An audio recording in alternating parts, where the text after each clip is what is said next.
नमस्कार, बहुत बहुत स्वागत है आप सभी का। खबर में दम है का वक्त है आपके साथ, मैं रविंद्र सिंह। इस बुलेटिन में हम आपको दिखाते हैं वो खबरें जो पूरे सप्ताह सबसे ज्यादा चर्चा में रहीं। तो आज क्या बात करेंगे?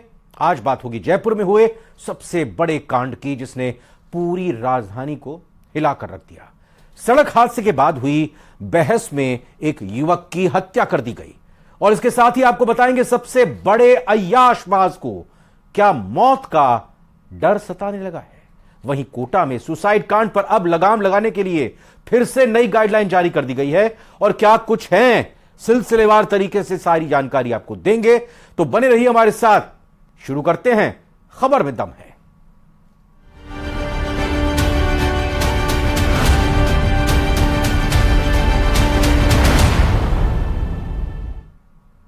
जयपुर में आज मामूली से विवाद में, छोटे से विवाद में एक युवक की हत्या कर दी गई।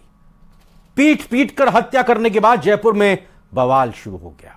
सड़कों पर लोगों का हुजूम उमड़ पड़ा, और जो कुछ हुआ उसने पूरे पुलिस महकमे में हड़कंप मचा कर रख दिया। फिलहाल स्थिति शांत है। दो बाइकों की टक्कर के बाद युवक की हत्या।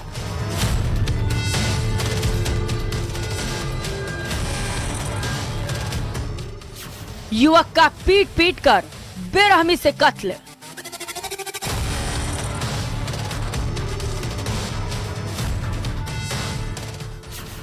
पहले हादसा, फिर हत्या और मौत पर बवाल।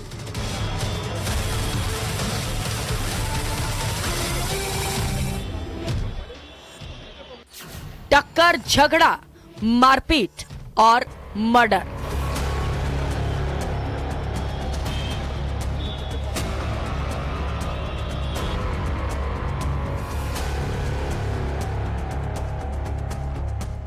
जयपुर के फूटा खुर्रा रामगंज के रहने वाले इकबाल के मर्डर के बाद जयपुर में भारी बवाल शुरू हो गया।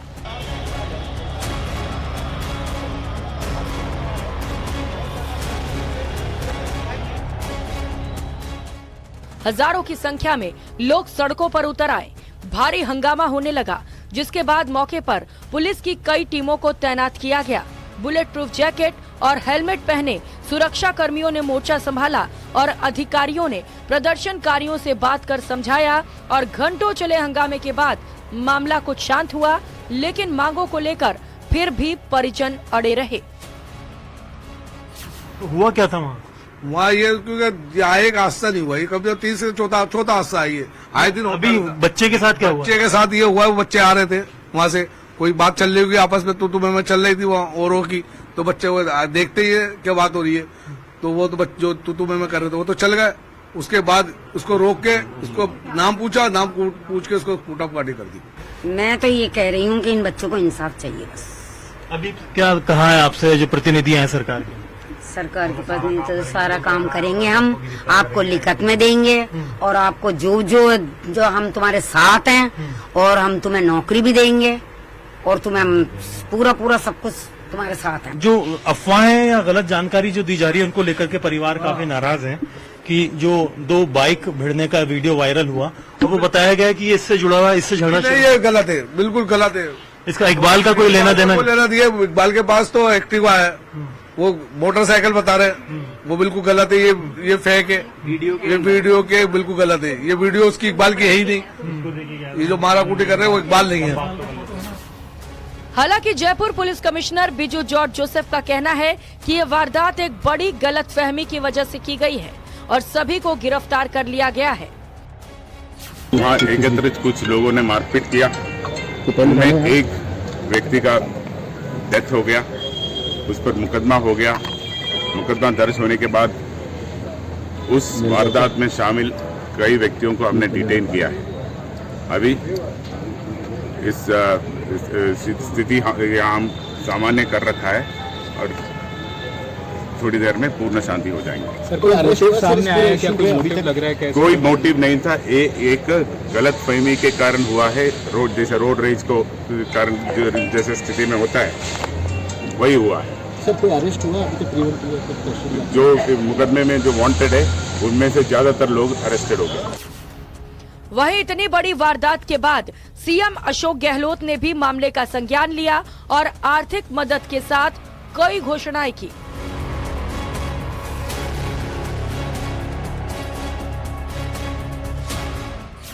वही घटना के बाद बीजेपी ने कांग्रेस को आड़े हाथ लिया और जमकर निशाना साधा। बीजेपी प्रवक्ता लक्ष्मीकांत भारद्वाज ने कहा कि मुआवजे में भेदभाव किया जा रहा है।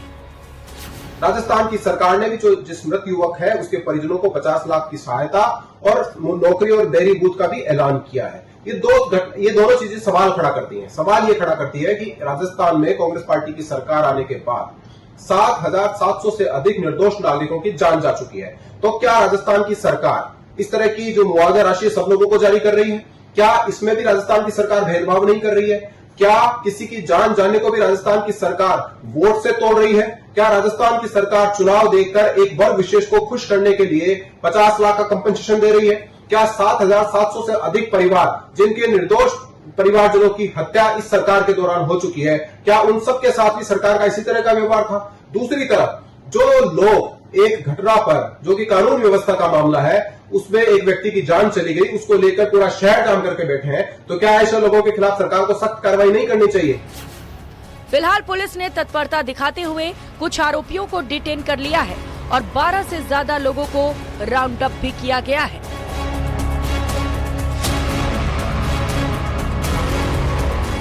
फिलहाल आप देख सकते हैं कि बाजार में जो मौजूद लोग हैं वो काफी तादाद में यहाँ मौजूद हैं। पुलिस से बातचीत करते हैं, जानने की कोशिश करते हैं क्या स्थिति है सुरेंद्र जी, और क्या हालात हैं, कितने लोगों को आपने बताया जा रहा है करीब 13 लोगों को डिटेन किया है, क्या स्थिति है? प्रखंड जो दर्ज हुआ है वो सुभाष चौक इलाके में दर्ज हुआ है। तो कुछ एक लोग जो इसमें थे घटना में इन्वॉल्व, उनको नामजद किया गया है, डिटेन किया है और बाकी भी शांति है मार्केट में, स्थिति नियंत्रण में। परिवार से बातचीत हुई, आपकी समझाइश हुई, इनकी वो राजी हैं? बाकी अधिकारीगण और बाकी जो गणमान्य लोग हैं वो परिवार के संपर्क में हैं। हम थोड़ा बाजार की व्यवस्था में लगे हुए हैं। बाजार काफी बंद रहा, जोहरी बाजार भी बंद था, रामगंज बाजार भी। अब लोगों से बातचीत हुई आपकी, खोल रहे हैं, नॉर्मल हो रहे हैं हालात?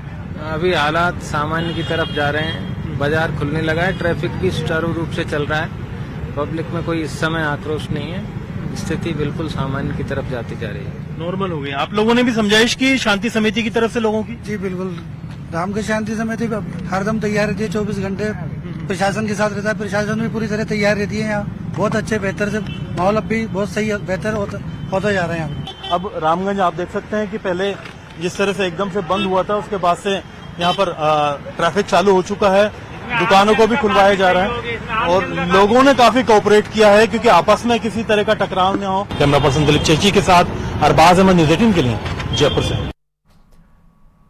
26 अगस्त को फेसबुक पर एक भड़काऊ पोस्ट डाली गई थी जिसमें लिखा था, परिणाम की चिंता हम नहीं करते, वार एक ही होगा पर आखिरी होगा। नाम लिखा था उसके आगे मोनू मानेसर।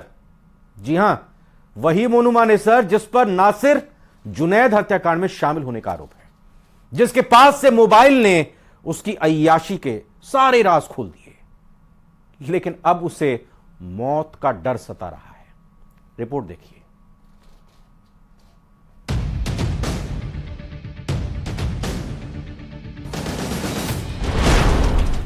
सबसे बड़े अय्याशबाज को मौत का डर, जान लेने वाले वहशी को काल का खौफ, जिसने जिंदगियों को जिंदा जलाया, उसने जिंदगी के लिए कोर्ट का दरवाजा खटखटाया। जी हां, मोनू मानेसर आतंक के खौफ का वो नाम जिसकी पूरी चर्चा पूरे राजस्थान में ही नहीं पूरे देश में रही।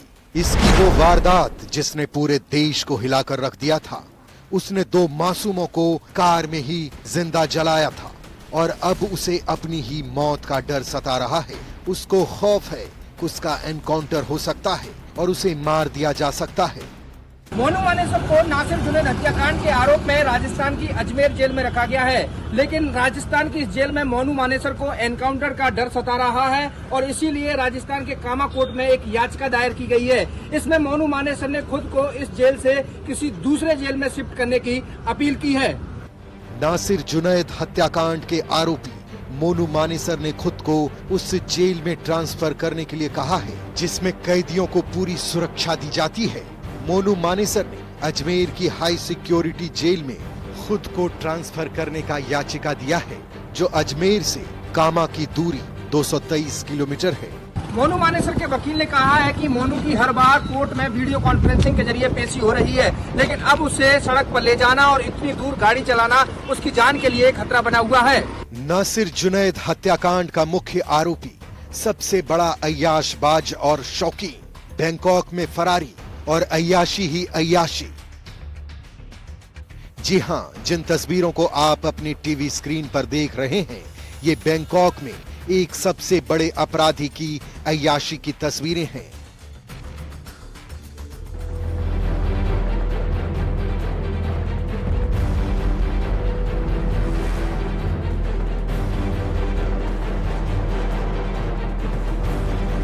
बार, कॉल गर्ल और समुद्र किनारे नंगापन करता ये कोई और नहीं,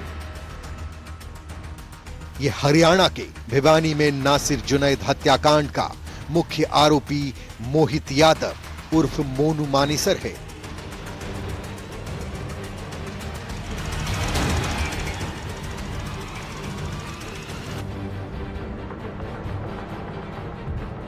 हाथ में बियर की बोतल, नशे का सबसे बड़ा शौकीन और कॉल गर्ल के साथ समुद्र किनारे अय्याशी करता मोनू मानेसर बैंकॉक में फरारी काट रहा था और फरारी के दौरान अपनी हर शौक पूरा कर रहा था। तस्वीरें इतनी शर्मनाक हैं कि आपको हम साफ दिखा नहीं सकते, लेकिन धुंधली तस्वीरों से आप समझ सकते हैं कि एक सबसे बड़े हत्याकांड का मुख्य आरोपी कैसे बैंकॉक में मौज काट रहा था।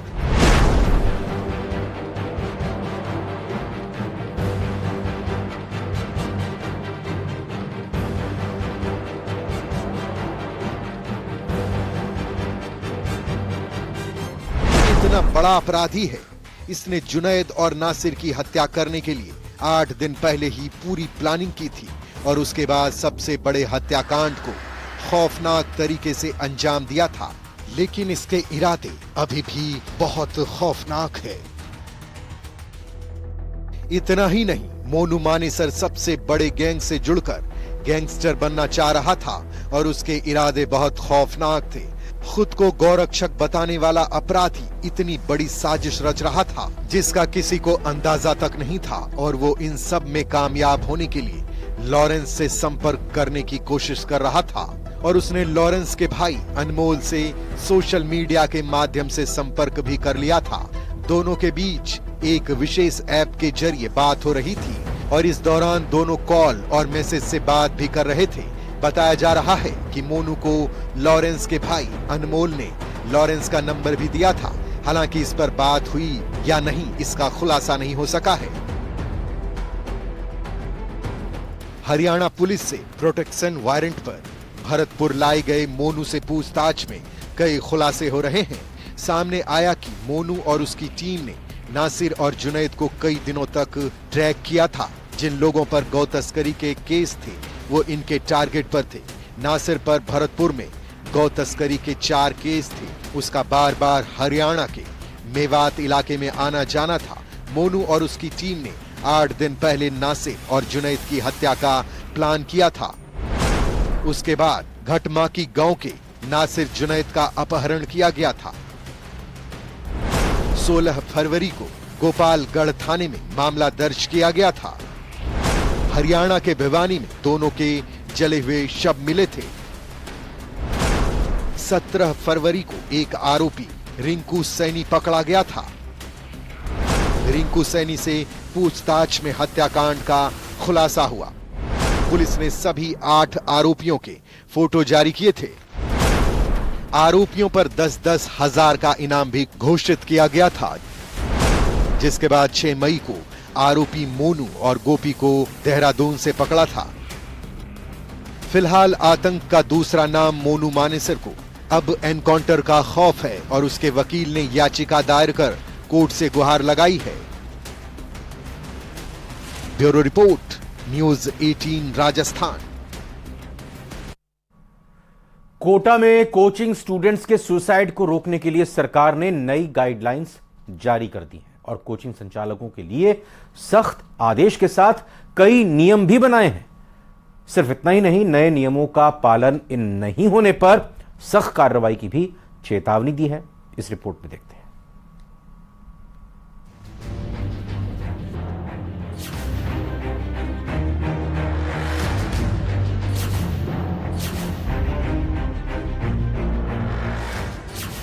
छात्रों की आत्महत्याओं पर लगेगी लगाम।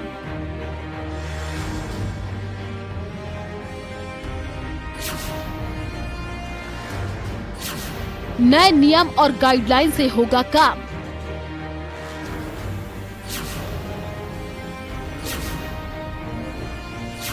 असेसमेंट टेस्ट का रिजल्ट नहीं होगा सार्वजनिक।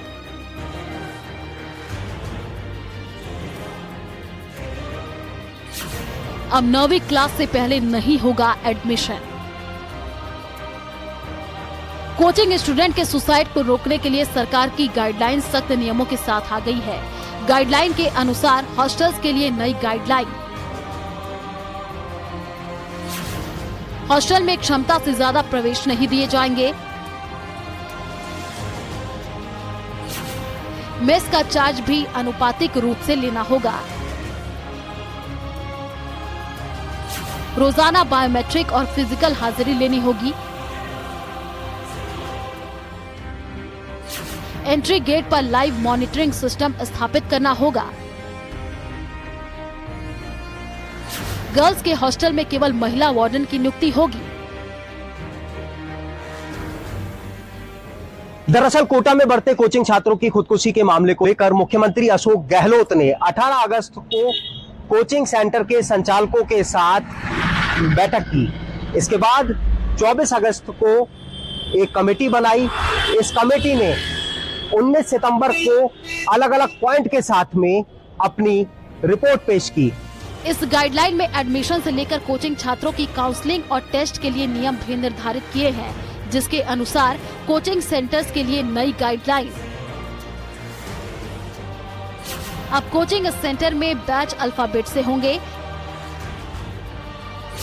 टॉपर और कमजोर स्टूडेंट्स में भेदभाव नहीं होगा। 9वीं क्लास के बाद ही कोचिंग में एंट्री मिल सकेगी। स्टूडेंट की संख्या के अनुपात में होगी सिटिंग व्यवस्था। अब स्कैनिंग टेस्ट के रिजल्ट सिर्फ छात्रों को बताएंगे।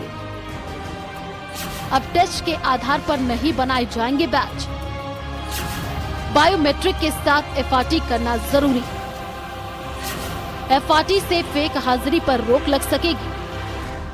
मैं सर्वप्रथम राजस्थान के मुख्यमंत्री अशोक गहलोत जी को बहुत बहुत साधुवाद देना चाहूंगा कि उन्होंने एक बेहतरीन जो यहाँ पर 3 बिंदु पर उन्होंने फोकस किया है, जिससे बच्चे तनाव मुक्त होंगे और बेहतर तरीके से अपनी स्टडी को कर पाएंगे। मुझे पूरा विश्वास है। से ये सुसाइड बढ़े तब से मुख्यमंत्री अशोक गहलोत खुद इस मामले की मॉनिटरिंग कर रहे थे। उन्होंने जो मॉनिटरिंग करने के बाद जो टीम डिसाइड की और टीम ने जो निर्णय लिया वो काबिले तारीफ है। इससे कोटा सिटी में ये जो आत्महत्या है वो रुकेगी और बच्चे का कॉन्फिडेंस लेवल आएगा जब स्टार बेच नहीं रहेगा। इसमें तनाव मुक्त एवं जो बच्चों के स्टडी के लिए जो गाइडलाइन जारी की है, इससे बहुत ज्यादा फायदा होगा। और साथ ही जो राज्य सरकार ने अलग अलग बैच, जो टॉपर और नॉर्मल जो छात्र रहते हैं, उन दोनों कॉमन जो स्टडी होगी उससे बहुत अच्छा प्रभाव पड़ेगा। नहीं, ये बच्चों के लिए बहुत अच्छी पॉइंट बनाए गए हैं, क्योंकि बच्चों को जो एक सबसे बड़ा रहता है कि बच्चों के जो टेस्ट के जो रिजल्ट आते हैं, इसमें क्या सभी को एक साथ बताया जाता है, तो बच्चों को जो कमजोर होते हैं उनको थोड़ा स्ट्रेस होने का ये रहता है, क्योंकि मेरे कम आया उसके ज्यादा है। तो ये सार्वजनिक नहीं होगा तो बच्चों के सबको नॉर्मल रहेगा और दिमाग में ज्यादा स्ट्रेस नहीं हो पाएगा। ये अच्छी बात है। अच्छे इतना ही नहीं, इस गाइडलाइन में स्टूडेंट्स के सुसाइड करने के 6 कारण भी बताए गए हैं। गाइडलाइन में सुसाइड के कारण: एग्जाम में कंपटीशन के लिए सिलेबस टेस्ट पेपर का ज्यादा हार्ड होना, पेरेंट्स का बच्चों की योग्यता क्षमता से ज्यादा पढ़ाई के लिए बोझ डालना,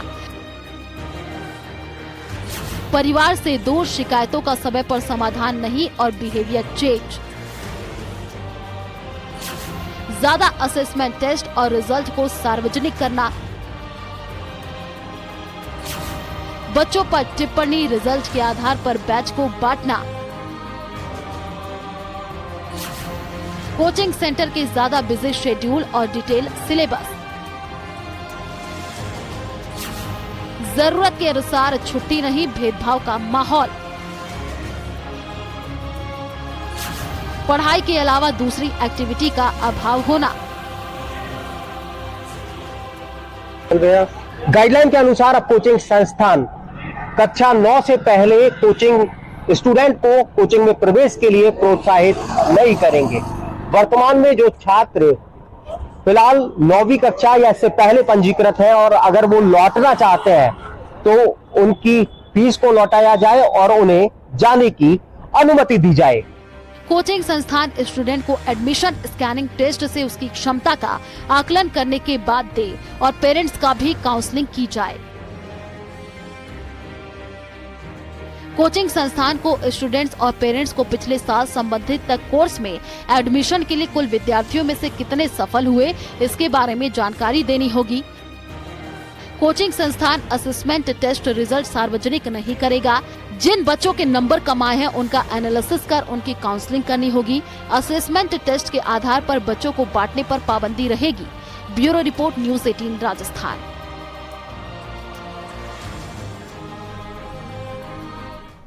तो आज खबर में दम है में इतना ही। एक ब्रेक का वक्त है। न्यूज़ 18 राजस्थान लगातार देखते रहिए।